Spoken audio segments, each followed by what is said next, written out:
제목은 보좌를 움직이는 밤입니다. 오늘은 여러분들이 성경 말씀을 덮지 말고 펴두시고, 또 오늘은 특별히 기록할 게 없습니다. 여러분이 마음속에 담으시면 됩니다.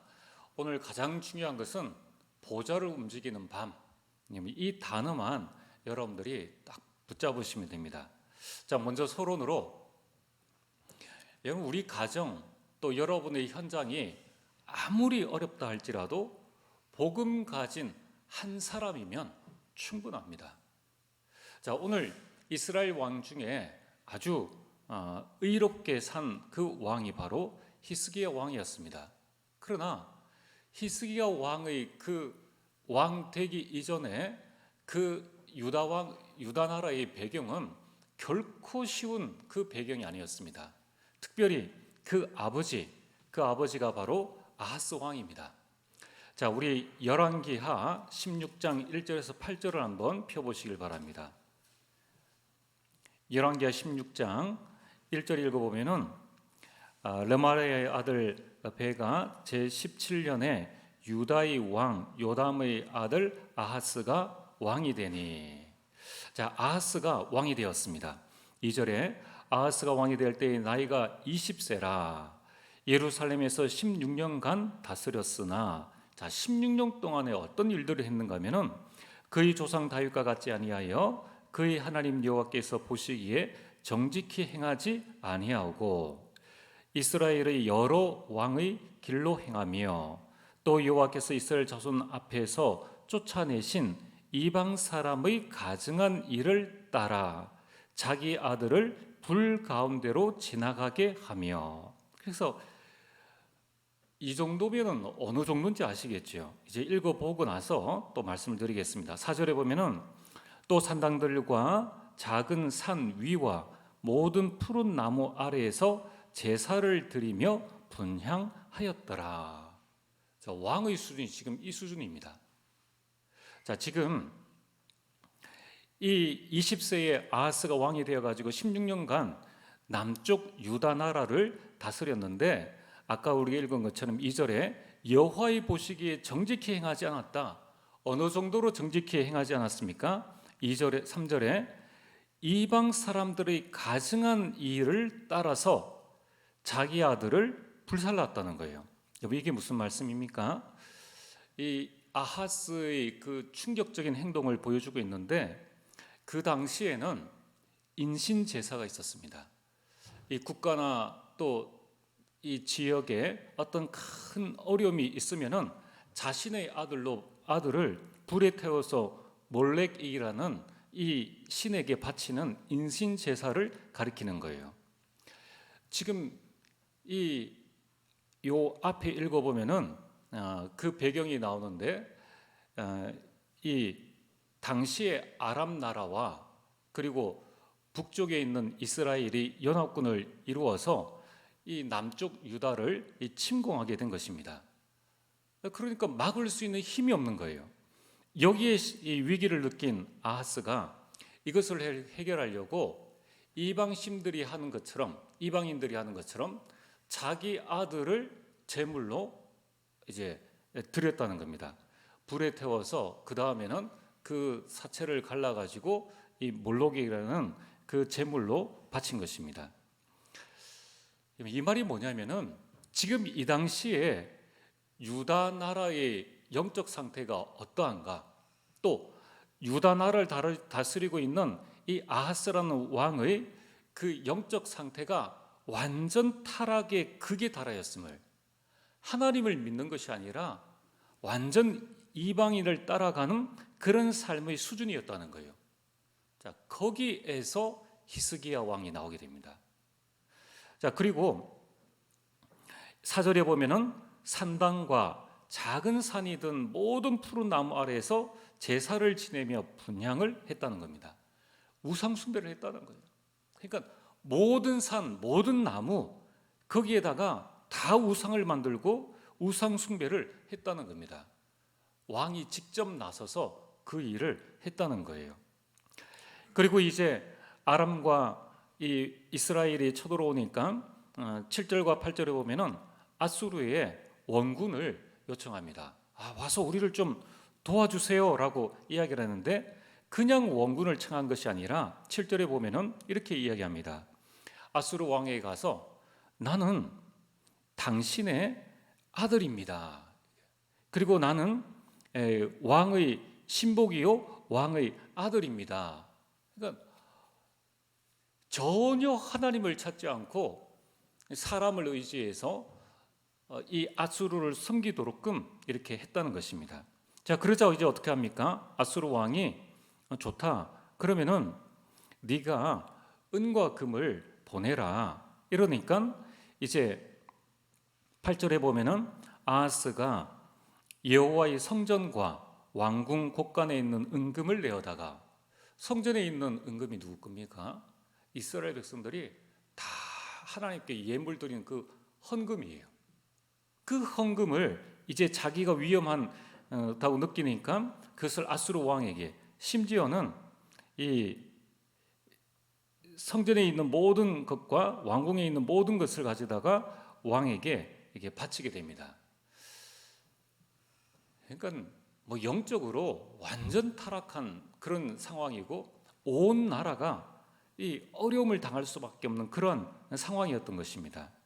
자, 그런데 어떻게 해서 이 히스기야가 그 아버지의 길을 따라가지 아니하고 다른 길을 선택했느냐?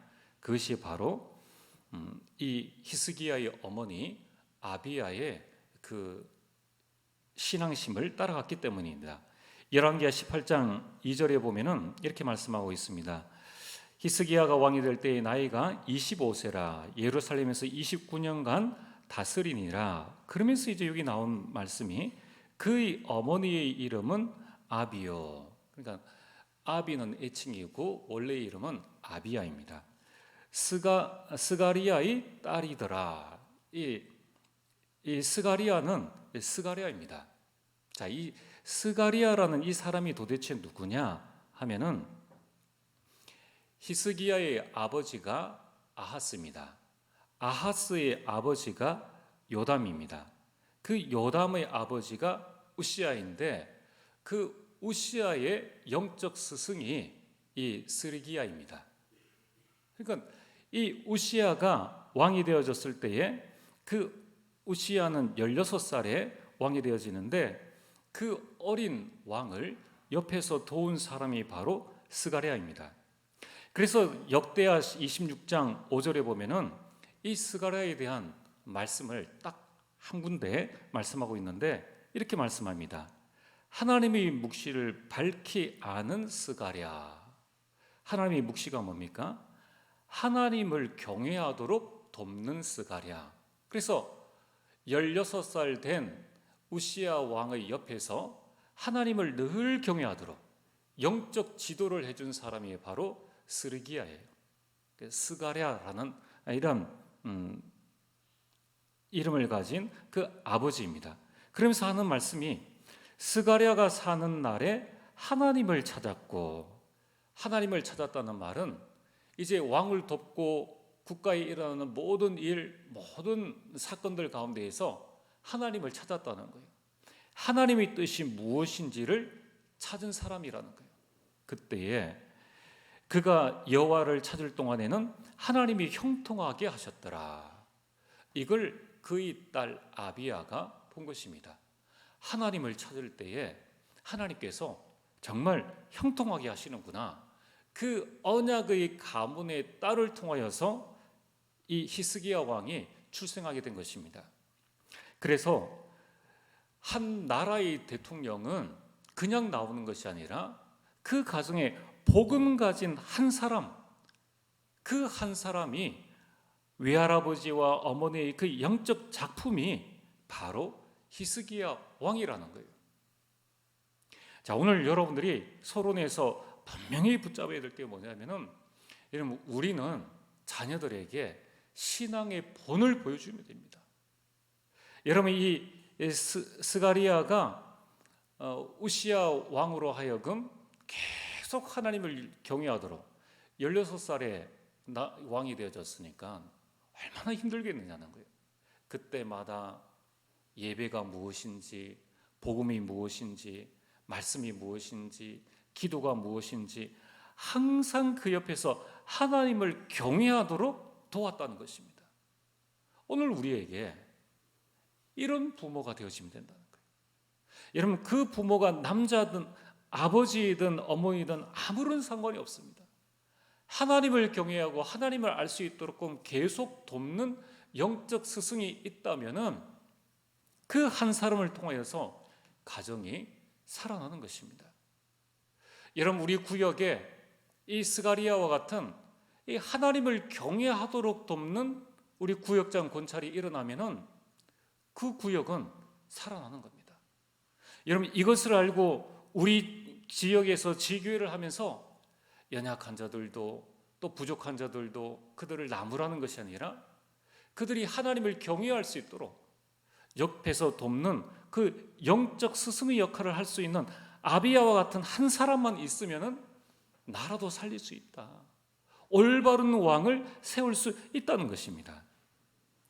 그래서 오늘 저와 여러분들이 나 자신이 이런 사람이 될 수 있도록 우리가 남을 비난하고 비방하기 이전에 여러분, 전도회에서 내가 이런 사람이 되어야 되겠다. 구역에서 내가 이런 사람이 되어져야 되겠다. 우리 교회에서 내가 모든 사람이 하나님을 경외할 수 있도록 돕는 아비야와 같은 사람이 되겠다. 얼마나 여러분들 하나님 보시기에 아름다운 모습입니까? 그래서 여러분들이 이 일을 하려면은 결국 여러분이 말씀이 정리가 되어져야 됩니다. 그래서 지금 수요일 또 수요 예배 후에 또 이 주일 오후에 예배 자체가 다 말씀이 딱 정리되어지는 거죠. 그러나 우리가 정말 옆에서 연약한 자들이 하나님을 경외할 수 있도록 계속 도우려면은 내게 말씀이 정리가 딱 되어져야 되는 거예요. 우리 장로님들이 해야 될 역할이 뭡니까? 많은 일들이 있지만은 그러나 또 다음 세대의 장로들이 설 수 있도록 그들이 하나님을 경외할 수 있도록 도와주는 것이고, 또 우리 렘넌트들이 예배 가운데 하나님을 경외하며 모든 삶 가운데서 하나님을 경외할 수 있도록 돕는 자가 될 수 있도록 하는 것, 이것이 우리가 해야 될 중요한 일이라는 것입니다. 그래서 여러분들이 지금부터 한번 기도해 보시길 바랍니다. 우리 자녀들이 히스기야 같은 왕이 그냥 나오는 것이 아니라 그 외할아버지와 어머니의 그 영적 흐름 가운데에서 그 아버지는 아무런 쓸모가 정말 없는, 오히려 우상 숭배와 많은 그 하나님 앞에서 자신의 생명의 위협을 느껴서 자기 아들을 불에 태워서 제물로 드리는 그러한 이 왕이었지만은, 그러나 아비야를 통해서 가정과 가문이 일어났다는 것입니다. 오늘 이 밤에 여러분들이 아비야가 되어지길 주의 이름으로 축복합니다. 우리 모든 우리 조부모님들이 여러분들이 스가리야와 같은 옆에서 왕의 이 왕이 하나님을 경외할 수 있도록 돕는 그러한 영적 지도자가 스승이 되어지길 주의 이름으로 축복합니다. 그래서 여러분들 한번 기도해 보시길 바랍니다. 우리 렘넌트들이, 여러분의 이 자녀들이 여러분이 기도하는 모습을 볼 수 있도록, 우리 교회의 렘넌트들이, 우리 교회 중직자들이 기도하는 그 예배드리는 모습을 볼 수 있도록 우리가 겨울방학쯤에는 우리 모든 가정의 우리 부모님들이 렘넌트를 데리고 기도할 수 있는 장으로 나와야 돼요. 그럼 이 금요 예배 시간이 얼마나 좋은 시간입니까?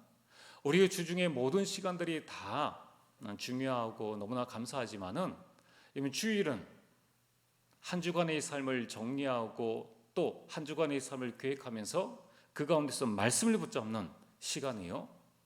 수요 예배는 나를 제자로 세우고 또 중간 이 시간 동안에 다시 한번 영적인 힘을 얻는 시간이요. 여러분, 한 주 동안에 일어난 많은 일들이 있습니다. 하나님께서 나에게 주신 응답도 있고 문제도 있고 어려움도 있습니다. 저도 이번 한 주간에 많은 고민을 했습니다. 과연 이 일 속에 하나님의 뜻하심이 무엇인가? 답이 나오지 않았습니다. 그래서 오늘 저는 그렇다, 오늘 이 밤이 보좌를 움직이는 밤이다. 보좌의 역사가 없는 이상 이 문제는 해결할 수 없는 거예요. 여러분의 가정의 문제와 여러분의 개인의 어려움들이 있다면 자녀들에게 말을 하시길 바랍니다. 그래서 여러분들 같이 기도함으로 말미암아 정말 하나님께서 이렇게 역사하시는구나, 이 부분들을 봐야 된다는 거예요. 자, 그래서 그 남편 아하스는 하나님을 배반하는 쪽으로 나갔지만은 그 아비야는 중심을 딱 붙잡고 있었는데 그때에 하나님께서 히스기야를 왕으로 세우시게 됩니다. 자, 그래서 오늘 본론 첫 번째입니다. 이제 열왕기하 18장 1절에 보면은 이 히스기야가 왕이 되었습니다. 히스기야가 왕이 되자마자 그가 한 것은 뭐냐면은 그 아버지 했던 것과는 정반대의 개혁을 하게 됩니다. 3절에 보면은 여호와 보시기에 정직하게 행하였느니라. 그러면서 4절에 그가 무엇을 했습니까? 열왕기하 18장 4절에 보면은 그가 여러 산당들을 제거하며 주상들을 깨뜨리며 아세라 목상을 찍으며, 이 우상 아닙니까? 모든 우상을 없애버리고 심지어는 모세가 만들었던 놋뱀을 이스라엘 자손이 이때까지 향하여 분향함으로, 그러니까 모세의 놋뱀을 그냥 우상처럼 섬긴 것입니다. 그것을 부수고 누스단이라 일컬었더라. 그러면서 5절에 히스기야가 이스라엘 하나님 여호와를 의지하였는데 이제 전적으로 하나님을 의지하게 됩니다. 그의 전후 유다 여러 왕 중에 그러한 자가 없었으니 6절에 곧 그가 여호와께 연합하여 그에게서 떠나지 아니하고 여호와께서 모세에게 명령하신 계명을 지켰더라. 여호와께서 모세에게 명령하신 계명이 뭡니까? 그게 바로 유월절입니다. 유월절을 지키게 했는 거예요. 그전에는 이스라엘 백성들이 다 우상 숭배하는 쪽으로 빠졌는데 이제 이 히스기야가 유월절이라는 것을 깨닫고 그 유월절을 지키게 했다는 것입니다. 누구에게 이것을 들었을까요? 그 어머니 아비야입니다.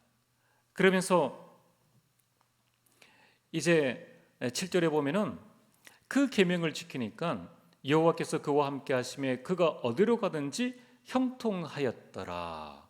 자, 이제 모든 우상을 제하고 그리고 유월절을 지키면서 신앙을 견고히 하니까 뭐가 되어집니까? 사람을 의지할 필요 없다. 하나님의 자녀인 우리가 왜 앗수르에 우리가 조공을 바치느냐? 우리는 더 이상 앗수르를 섬기지 않겠다. 그래서 7절에 제가 앗수르 왕을 배반하고 섬기지 아니하였고. 대단한 결정이죠. 오늘 우리는 하나님 외에 우리 중심으로 섬기는 것들이 너무나 많이 있습니다. 이것은 언제 되어집니까? 우리 안에 있는 모든 우상을 제거하고 우리가 하나님께로 돌아올 때에 이제 보이기 시작하는 것입니다. 내가 이렇게 안 살아도 되는데 내가 이렇게 살았구나. 이 신앙의 결단이 히스기야로부터 나오게 되는 것입니다. 자, 지금 히스기야가 한 이 일은 한 시대를 바꾸고 한 나라의 영적인 흐름을 바꾸는 대개혁이었습니다. 그러면 이 정도 했으면 성공했지 않습니까? 한 교회를 만약에 이렇게 바꾸었다, 또 한 지역을 만약에 이렇게 바꾸었다 하면은 대단한 성공입니다. 우리가 하려고 하는 것이 바로 이 부분 아닙니까? 우리나라, 우리 지역의 이 영적인 흐름을 바꾸고 여기에 여호와의 살아계심을, 그리고 모든 사람들이 여호와께 돌아오도록 하는 것이 우리가 지금 하려는 것입니다. 이렇게 이 히스기야가 어느 정도로 이 일을 했느냐? 14년 동안의 개혁의 계속적인 진행을 해나갑니다. 14년 동안 나라가 평안하게 앗수르를 섬기지 않고 이렇게 살아갔던 거예요. 그럼 성공된 인생이라고 볼 수 있습니다. 그런데 이만한 신앙의 큰 업적을 이루었음에도 불구하고 히스기야에게 큰 위기가 찾아오게 됩니다. 자, 오늘 여러분들이 이 본론 두 번째를 기억을 하시길 바랍니다. 여러분, 우리는 짝믿음의 가정에서 신앙생활하는 우리 성도님들이 계십니다. 여러분들, 우리가 그런 생각을 할 수 있어요. 내가 짝믿음의 가정에서 이만큼 교회에 헌신하고 이만큼 내가 신앙생활을 하면은 이제는 하나님이 나에게 축복을 주셔야 할 때가 아닌가. 또 여러분, 우리가 이 신앙생활을 이 무언가의 결단을 하고 나의 직분을 따라서 내 신앙생활을 잘 하려고 이렇게 하는 가운데에 있다 보면은 내가 뭐 이만큼 교회를 섬겼으면은 됐지 않느냐, 내가 이만큼 이 정도 했으면은 하나님께서 나를 축복하실 때가 되지 않았느냐. 그 14년 동안 이 유다 나라에는 아무런 어려움이 없었던 것입니다. 오늘 여러분들이 기억해야 될 부분이 있습니다. 여러분, 우리가 이만큼 하면 됐지 않았느냐라고 생각하는 그때에, 스스로 내가 신앙에 대해서 자부하고 있는 그때에 어려움이 꼭 찾아온다는 것입니다.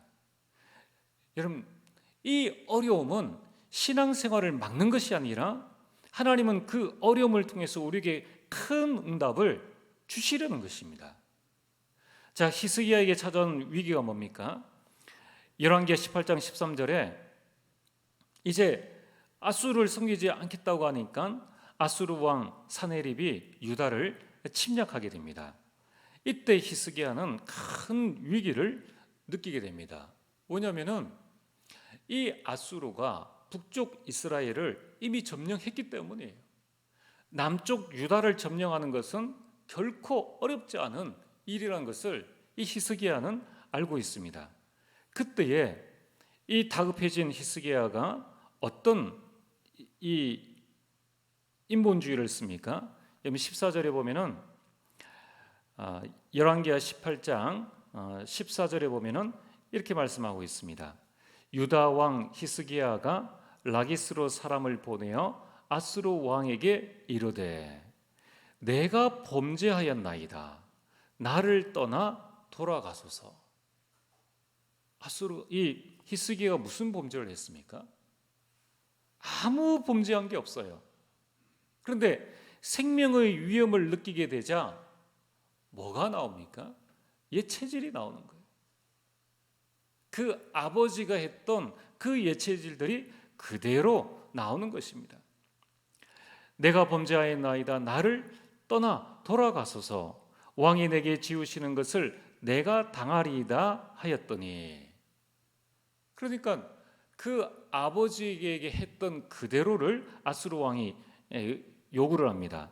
아수르 왕이 곧 은 300달란트와 금 30달란트를 정하여 유다 왕 히스기야에게 내게 안지라. 자, 지금 이 히스기야가 이스라엘을 대개혁하고 난 다음에 큰 위기가 왔는데, 여기에서 지금 히스기야의 큰 위기는 뭡니까? 여러분, 우리 인생의 위기는 문제가 아니에요. 그 문제에서 내가 쓰는 인본주의가 그 문제보다 더 큰 문제라는 것입니다.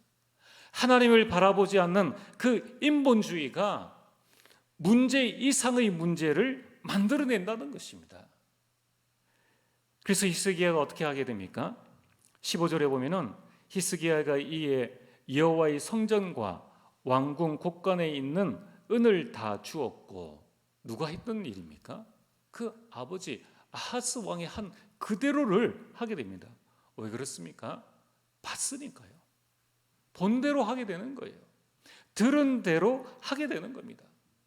자, 지금 이 아수르가 쳐들어왔을 때에 왕 혼자 결정을 내리지 않았겠죠. 국방장관, 모든 장관들이 모여서 이 일을 어떻게 하면 좋겠느냐? 그럼 과거에는 어떻게 했느냐? 왕이시여, 당신의 아버지께서 아수르가 쳐들어왔을 때 이렇게 했습니다. 그 아버지가 만약에 믿음의 결단을 했다면은 이 히스기야도 그렇게 했을 텐데 그는 이 많은 사람들의 말을 듣고 아버지가 한 대로 하게 된다는 것입니다. 여러분, 오늘 여러분이 문제를 당했을 때에 어떻게 하고 계십니까? 여러분들이 어려움을 당했을 때에 어떻게 하고 계십니까? 나중에 여러분들이 후손, 여러분의 자녀, 우리 교회의 렘넌트가 어려움을 당했을 때에 어떻게 할까요? 본대로 들은 대로 한다는 것입니다. 여러분이 문제와 어려움 가운데에 거기에서 계속 하나님을 원망하고 불평하고 전혀 기도하지 않는다면은 나중에 똑같은 어려움을 당했을 때에 여러분, 이 사탄은 14년을 기다린 거예요. 그래, 네가 의욕에 가득 차서 뭔가 하려고 하는구나. 그래, 마음껏 해봐라. 마음껏 우상을 제거하고 마음껏 성전 개혁을 하고 마음껏 해라. 14년을 기다리고 난 다음에 이제 드디어 이 아수르를 쳐들어가게 되는 것입니다. 그때 히스기야는 자기가 본대로, 그리고 15절에 보면은 또 그때의 유다 왕 히스기야가 여호와의 성전 문의 금과 자기가 모든 기둥에 입힌 금을 벗겨 모두 아수르 왕에게 주었더라. 본대로 한다는 거예요. 오늘 여러분들은 여러분의 자녀들에게 무엇을 보여주고 있습니까? 오늘 우리 교회는 우리 다음 세대에 무엇을 보여주고 있느냐는 거예요. 여러분, 유럽 교회와 미국 교회를 우리는 많은 이야기를 합니다. 우리는 무엇을 보여주고 있습니까? 지금 이렇게 보니까 금요 예배 안 드리는 교회도 많이 있더라고요. 오늘 부득이한 일로 가정에서 또 예배 드리시는 분들도 있습니다. 여러분, 그 예배에 성공하시길 바랍니다. 여러분, 직장 생활 하시는 분들은 일주일간의 삶이 얼마나 스트레스가 되었으면 불금이라는 단어를 만들어내서 직장 안 가는 날이 해방의 날이다. 이 금요일이 6월절이에요. 그 시간을 따라가는 것을 여러분의 자녀들이 보고 있습니다. 불금이구나. 부어라, 마셔라. 불금만큼은 교회 안 가도 돼. 왜? 우리 아버지 안 가니까. 우리 어머니 안 가니까. 문제 당했을 때 사람 찾아가면 돼. 돈 없을 때 은행 찾아가면 돼. 카드 긁으면 돼. 왜? 우리 아버지가 그래 했으니까. 교회가 그래 했으니까. 아무 문제 될 것 없다는 거예요. 가정에 어려운 일이 생겨도, 교회에 어려운 일이 생겨도 책임지지를 않습니다. 왜? 그러했기 때문에. 여러분, 똑같은 영적 대물림이 지금 이 히스기야가 영적 개혁을 했음에도 불구하고 똑같은 문제가 왔을 때에 결국은 옛체질, 그 옛체질이 뭡니까? 본대로 들은 대로 쭉 따라가는 것입니다.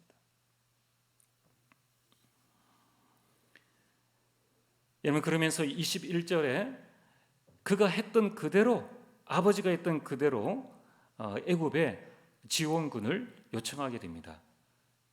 이러니까 사내립이 열을 받게 되는 것이죠.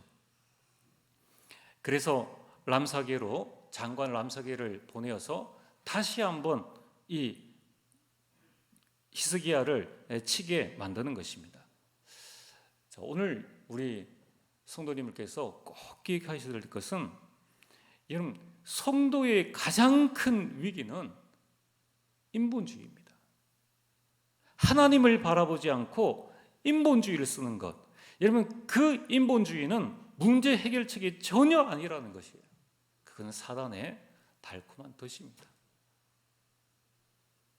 나보다 좀 강한 자를 내가 저 애국과 손을 잡으면 되지 않겠느냐. 그 자기 생각에 스스로 덫에 걸린 것입니다. 스스로 함정에 빠지는 것이에요. 여러분, 어느 정도로 지금 이 아수르가 이야기를 합니까? 23절과 24절을 한번 읽어보시길 바랍니다. 23절에 청하건대 이제 너는 내 주 아수르 왕과 내기하라. 지금 람사게가 히스기야에게 이야기하는 겁니다. 야, 내기하자. 네가 만일 말을 탈 사람을 낼 수 있다면 내가 너에게 말 2,000마리 줄게. 2,000마리 주는데 그걸 타고 싸울 사람이 있느냐? 자, 지금 이 이야기를 하는 겁니다. 그러면서 내가 어찌 내 주의 신하 중 지극히 작은 지휘관 한 사람인들 물리칠 수 있겠느냐? 네가 애굽을 의뢰하고 그 병거와 기병을 얻을 듯 하더냐? 자, 너희 인본주의는 아무 쓸모없다는 거예요. 이 하나님의 자녀가 인본주의 쓰는 게 불신자의 인본주의와 비교한다면 누가 이기겠습니까? 불신자가 이깁니다. 인본주의를 써서 우리가 세상을 정복하겠다고요? 인본주의를 써서 우리가 승리할 수 있는 방법은 전혀 없는 것입니다.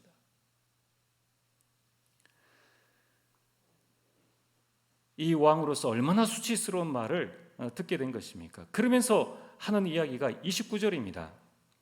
람사기가 드디어 일어나서 유다말로 크게 소리 질러 이르되, 이 람사기가 유다말을 할 수 있는가 봐요. 그러면서 하는 이야기가 그 위에 이 26절에 보면은 힐기야의 아들 엘리야김과 셈나와 요아가 람사기에게 이르되 우리가 알아듣겠사오니 청한데 아람 말로 당신의 전도에게 말씀하시고 성 위에 있는 백성들로 듣는 데서 유다 말로 우리에게 말씀하지 마옵소서. 내가 당신이 아람 말로 해도 알아들으니까 유다 말로 우리 백성들이 알아듣지 못하도록 제발 유다 말로 하지 말아 달라라고 하는데 람사게가 유다 말로 이제 이야기를 하는 겁니다. 람사게가 드디어 일어서서 유다 말로 크게 소리질러 불러 이르되 너희는 대왕 아수르 왕의 말씀을 들으라. 왕의 말씀이 너희는 히스기야에게 속지 말라. 그가 너희를 내 손에서 건져내지 못하리라. 야, 너 히스기야 왕 말 듣지 마. 그 사람이 무슨 말 하든지 듣지 마. 심지어 30절에 또한 히스기야가 너희에게 여호와를 의뢰하라 함을 듣지 말라. 그가 이르기를 여호와께서 반드시 우리를 건지실지라. 이 성읍이 아수르 왕의 손에 함락되지 아니하게 하시리라 할지라도 너희는 히스기야의 말을 듣지 말라. 아수르 왕의 말씀이 너희는 내게 항복하고 내게로 나오라. 이렇게 지금 왕을 완전히 무너뜨리는, 그리고 백성들로 하여금 공포를 자아내는 그러한 이 말을 한다는 것입니다. 여러분, 그런데 이것만으로 끝나면 얼마나 좋겠습니까? 33절입니다. 민족의 신들 중 어느 한 신이 그 땅을 아수르 왕의 손에서 건진 자가 있느냐? 야, 그 어떤 신도 왕을 이기지 못해. 아수르 왕을 이기지 못해. 그러면서 35절에 민족의 모든 신들 중에 누가 그의 땅을 내 손에서 건져내었기에 낸 사람이 없다. 그러면서 여호와가 예루살렘을 내 손에서 건져내겠느냐? 여호와를 조롱하는 말을 온 백성 앞에서 한다는 것입니다. 오늘 저와 여러분들이 우리 인생에 이런 위기가 닥칠 수 있습니다. 또 그런 문제와 어려움 속에 지금 처해 있는 교회 또 성도님들도 계신다는 것입니다. 여러분들, 우리는 천국 가는 그날까지 늘 기억을 해야 됩니다. 이 히스기야가 왕이 되어지고 난 다음에 14년 후에 이 아수르가 쳐들어왔을 때에 히스기야는 완전 영적으로 이 생명의 위협에서 완전히 영적으로 무너진 것입니다. 그리고 난 다음에 람사기가 돌아오고 나서 이제 열왕기하 19장 8절에서 13절 다시 한번 내가 너를 그만두지 않겠다라는 재차 위협을 한 그때에 이제 히스기야가 정신을 차리게 됩니다. 그게 오늘 세 번째 대지입니다. 여러분, 드디어 히스기야가 생명의 큰 위험과 많은 어려움, 왕으로서의 지위를 다 잃어버린 그 상태에서 아무것도 의지할 수 없다는 것을 뒤늦게 깨닫게 되었습니다. 애굽이 우리를 도와준다 한들 이길 수 없고, 우리가 무엇을 갖다 준들 그의 마음을 되돌릴 수 없다는 것을 이제 히스기야가 깨닫게 되었다는 것입니다. 그때의 히스기야가 하나님 앞에 나와서 기도를 하는데, 이 기도가 어떤 기도냐면은 인간의 힘으로 해결할 수 없는 그 밤에 보좌를 움직이는 기도를 히스기야가 했다는 것입니다. 여러분, 오늘 우리가 읽은 성경 열왕기하 19장 14절에 아주 중요한 말씀이 있습니다. 히스기야가 사자의 손에서 편지를 받아보고 여호와의 성전에 올라가서, 여호와의 성전에 올라갔다는 거예요. 집에서 하면 되죠. 우리가 늘 하는 이야기였지 않습니까? 무시기도 하면 돼, 정시기도 하면 돼. 근데 왜 히스기야는 여호와의 성전에 올라갔습니까? 하나님께 집중하겠다는 거예요. 집중할 수밖에 없는 문제와 상황과 어려움 속에 처해 있는데, 이 일을 해결하려면 내 모든 것들을, 인본주의 모든 것들을 차단하고 나는 하나님께 집중하겠다는 결단입니다. 오늘 여러분들이 내가 하나님 앞에 일주일에 한 번은 집중할 수 있는 시간과 집중할 수 있는 장소를 가지고 있어야 됩니다. 그게 히스기야의 기도였다는 거예요. 오늘 여러분들은 어느 시간이 가장 하나님 앞에 집중할 수 있는 시간이요? 아무것도 제한받지 않고 오로지 하나님께만 집중할 수 있는 장소가 어디입니까? 그게 기도의 뜰입니다. 이제 정말 우리 교회가 기도할 수 있는 뜰을 마련해야 되지 않겠는가? 우리가 조금 힘들고 어렵지만은 우리 성도님들이 기도로 힘을 얻는다면은 그 한 사람의 기도가 한 나라를 살리고, 나중에 잘 아시지 않습니까? 한 사람이 보좌를 움직인 기도를 했는데 싸우지 않고 18만 5천 명을 이기게 된 것입니다. 그래서 우리 교회의 기도의 뜰을 마련해야 되지 않겠는가? 언제든지 와서 기도할 수 있고, 밤새 와서 기도할 수 있는, 아무 지장받지 않는 그런 기도의 뜰이 우리에게 필요합니다. 또 여러분들이 자녀들을 데리고 언제든지 와서 함께 기도하고 함께 말씀 보고 여러분 함께 찬양할 수 있는 그런 기도의 뜰이 우리에게 필요하다는 거예요. 여러분, 두 번째 보좌를 움직이는 기도는 어떤 기도입니까? 첫 번째가 하나님께 집중하는 기도요. 두 번째는 15절입니다. 그 편지를 여호와 앞에 펴놓고 그 앞에서 히스기야가 기도하되, 그러면 그 편지를 펴놓고 기도했다는 것입니다. 그 말은 문제를 가지고 하나님 앞에 나왔다는 거예요. 오늘 우리 모든 성도님들이 여러분이 문제를 가지고 정말 하나님 앞에 나와서 기도하는 시간을 가지시길 바랍니다. 여러분, 우리 가정의 문제, 또 여러 일들, 응답받을 기도 제목들을 여러분들이 마음에 품고 고민하는 것이 아니라 하나님 앞에 가지고 나와야 한다는 거예요. 이것이 보좌를 움직이는 기도라는 것입니다. 그래서 여러분들이 렘넌트들과 함께 나와서 기도하시길 바랍니다. 우리 렘넌트에게 불금이 심겨지는 것이 아니라 이 밤은 보좌를 움직이는 밤이다. 금요일은 보좌를 움직이는 밤이다. 그거를 우리가 내가 증인이 되어서 그것을 전달해 줘야 하는 것입니다. 오늘 우리 성도님들 가운데 중보 기도할 기도 제목이 있으면은 여러분이 가지고 나오시길 바랍니다. 우리 본당이 얼마나 넓습니까? 한 자리에 한 번씩 앉으셔서 마음껏 기도하시면 돼요. 8시 반에 나오시든지 8시 나오시든지 여러분들이 정말 내 문제와 내 가정과 여러분의 자녀들이 여러 가지 부분들을 가지고 기도하는 것입니다. 그것이 하나님이 원하시는 교회예요. 초대교회는 오로지 기도하기를 힘썼다. 오로지 기도하기를 힘썼다. 어떻게 하면 기도할 수 있는가? 어떻게 하면 우리 성도님들이 기도할 수 있겠습니까? 기도의 뜰을 만들어야죠. 우리 부모가 자녀들을 데리고 함께 기도의 장으로 나와야 합니다. 여러분, 히스기야 왕궁이 얼마나 기도할 수 있는 좋은 장소입니까?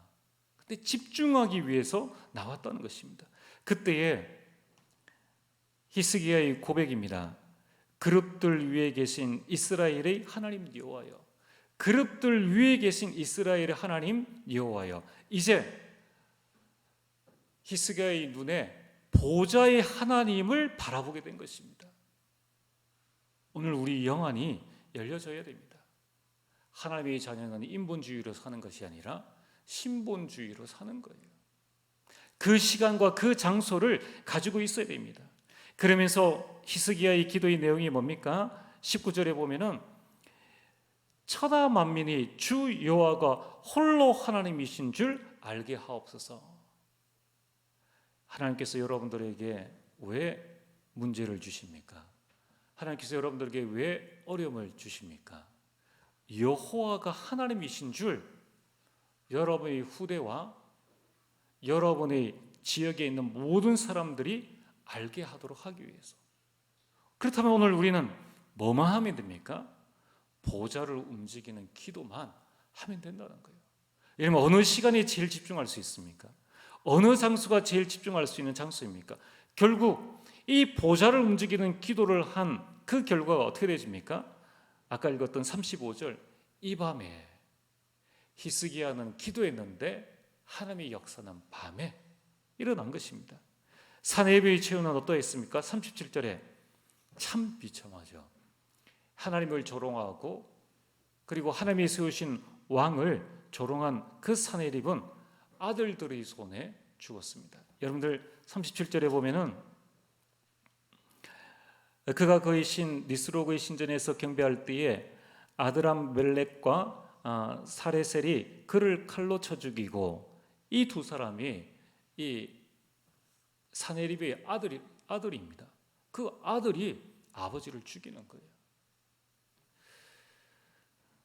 이미 기도한 그날 밤 보좌의 역사가 일어난 것입니다. 보좌가 움직여진 것입니다. 히스기야의 기도는 보좌를 움직이는 그 기도였던 것입니다. 오늘 결론입니다. 여러분들에게 보좌를 움직이는 밤이 있습니까? 이 금요일 밤이 보좌를 움직이는 밤이 되어지길 주의 이름으로 축복합니다. 그래서 여러분들이 이때에 기도하시면 돼요.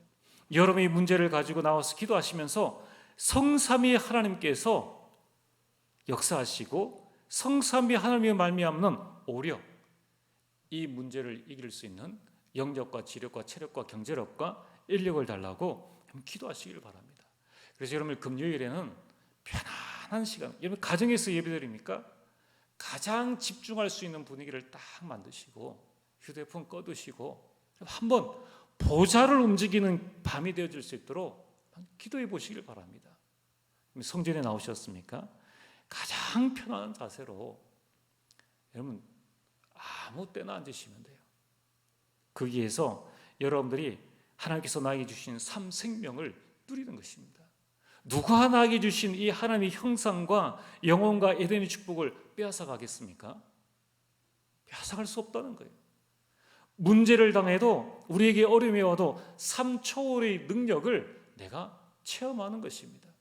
여러분의 보좌의 축복, 보좌의 능력과 시공간의 능력과 237의 빛을 비추는 그 능력입니다. 그리고 이미 나에게 주시는 나와 업과 교회에 주신 전무후무한 응답을 두고 문제를 뛰어넘고 사건을 뛰어넘는 그 기도를 드리시는 거예요. 여러분 이제 우리는 삶 시대를 여는 기도를 하시면 됩니다. 목회자를 살리고 중직자를 살리고 렘넌트를 살리는 이 기도를 여러분들이 할 때에 나는 할 수 없지만은 보좌가 움직여지게 되어 있다는 것입니다.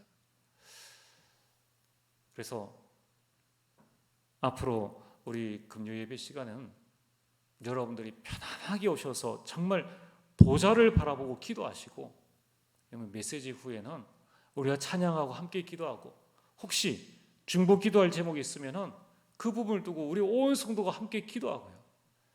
그리고 여러분의 개인의 기도 제목이 있으면은 시간을 맞출 필요가 있습니까? 주기도문으로 맞출 필요가 있습니까? 여러분 편안하게 11시든 12시든 여러분이 주와 함께 하시면서 기도할 수 있는 그런 기도iter을 만들어 나가시는 거예요. 오늘 이 밤이 보좌를 움직이는 밤이 되어지길 주의 이름으로 축복합니다.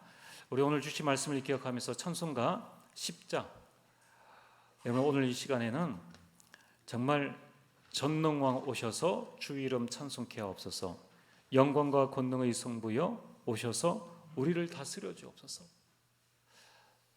여러분들 오늘 이 찬양을 드릴 때에 꼭 소리내서 안 하셔도 됩니다. 그러나 묵상하시면서 조금 느리게 전능왕을 우리가 느끼면서 성부, 성자, 성령 하나님, 성삼위 하나님을 우리가 기대하면서 찬양도 하시고 기도하시길 바랍니다.